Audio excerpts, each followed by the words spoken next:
வணக்கம். என் பேர் காமராஜ்.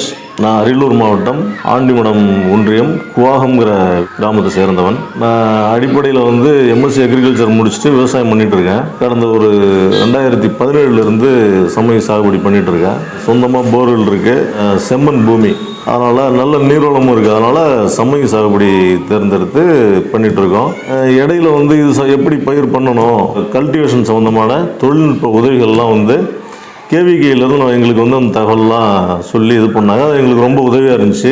இப்போ அதன் மூலியமாக அந்த சமய சாகுபடியை நாங்கள் சிறப்பாக செஞ்சு இப்போ எங்கள் ஊர்லேருந்து பார்த்தீங்கன்னா சிதம்பரம், கும்பகோணம், அது மார்க்கெட். எங்களுக்கு இங்கேருந்து எங்களுடைய மலர்களை அதிகாலையில் ஒரு 5-6 மணிக்கெலாம் அங்கேருந்து வண்டி அனுப்புகிறாங்க. இந்த வண்டியில் நாங்கள் அனுப்பிச்சிடுவோம். அனுப்பிட்டா அவங்க மார்க்கெட்டிங் பண்ணிவிட்டு எங்களுக்கு மந்த்லி பேமெண்ட்டாக கொடுக்குறாங்க.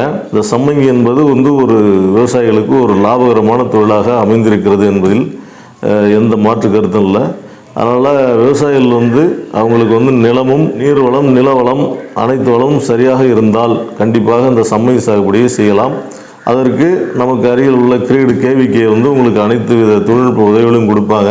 ஒரு இயற்கையான முறையில் பண்ணிங்கன்னா நம்ம விதை விதைச்சதுலேருந்து கிட்டத்தட்ட ஒரு 7-8 வருஷம் கூட நம்ம அந்த செடியை வச்சுக்கலாம். இதுவே நீங்கள் ரசாயன முறையில் நீங்கள் பண்ணீங்க அப்படின்னா 2-3 ஆண்டுகளில் அது ஒரு முதிர்ச்சி அடைஞ்சிரும். உங்களுக்கு விளைச்சல் குறைஞ்சிரும். அது மாதிரி மண்ணில் தொழு உரம், அடிப்படையிலே மண்ணில் தொழு உரம் போட்டுடணும். தொழு உரம் போட்டு ஓட்டிட்டு அதுக்கப்புறம் இந்த புண்ணாக்கு ஊற வச்சு ஊற்றுறது, அல்லது புண்ணாக்கு, வேப்ப புண்ணாக்கு, இன்னும் ஒரு 4-5 புண்ணாக்கு, கொட்டமுத்து புண்ணாக்கு, இது போல் ஒரு 4-5 புண்ணாக்கை செடியில் இடையில போட்டு களைகட்டால் கொத்தி விடுறது. இந்த மாதிரி இயற்கையான முறையில் நம்ம பண்ணும்போது இன்புட் காஸ்ட், அதாவது செலவினத்தை குறைக்கலாம், வருமானம் அதிகமாகும். அதனால் சம்மங்கியை பொறுத்த வரைக்கும் இயற்கையான முறையில் பண்ணுறது தான் 100% சரியான, ஜெயிக்கிறதுக்கு சரியான வழின்னு என்னுடைய அனுபவத்தின் மூலியம் நான் தெரிவிச்சுக்கிறேன். மார்க்கெட் சம்மங்கியை பொறுத்த வரைக்கும் மார்க்கெட் ரேட்டுங்கிறது ஒரு நிலையான விலை கிடையாது. கிட்டத்தட்ட ஒரு 10 ரூபாயிலிருந்து 300-400 ரூபா வரைக்கும் போகும். ஆவரேஜாக பார்க்கும்போது நமக்கு ஒரு நார்மலான ரேட், நல்ல ரேட்டு கிடைச்சிடும். நமக்கு ஒரு 60 ரூபா 70 ரூபா அந்த மாதிரி நமக்கு கிடைக்கும். மார்க்கெட்டில் அந்த தேதி காலங்கள், அதாவது முகூர்த்த காலங்கள் அல்லது திருவிழாக்கள், இந்த மாதிரி விசேஷங்கள் நிறைய இருந்தது அப்படின்னா சம்மங்கிக்கு ரேட் இருக்கும், நல்ல ரேட் இருக்கும். ஆவரேஜாக எப்படி பார்த்தாலும் ஒரு 50-60 ரூபாய்க்கு போகும். அதனால் சம்மங்கி ஒரு நல்ல பயிர் தான்.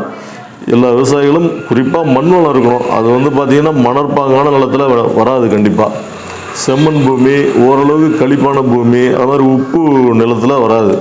இந்த மாதிரி விவசாயிகள் அவங்களுடைய மண்ணுடைய தன்மையை நம்ம கேவிக்கையில் கொண்டு போய், சாயில் சாம்பிளை கொண்டு போய் ஆய்வு பண்ணி நம்ம மண்ணில் வருமா என்னங்கிறதெல்லாம் அவங்கள்ட்ட அந்த தொழில்நுட்ப உதவிகளை நீங்கள் அவங்கள்ட்ட இருந்து பெற்றுக்கிட்டு அதுக்கப்புறமா நீங்கள் சம்மங்கி சாகுபடிக்கு போனீங்கன்னா சிறப்பாக இருக்கும் அப்படின்னு தெரிவிச்சுக்கிறேன்.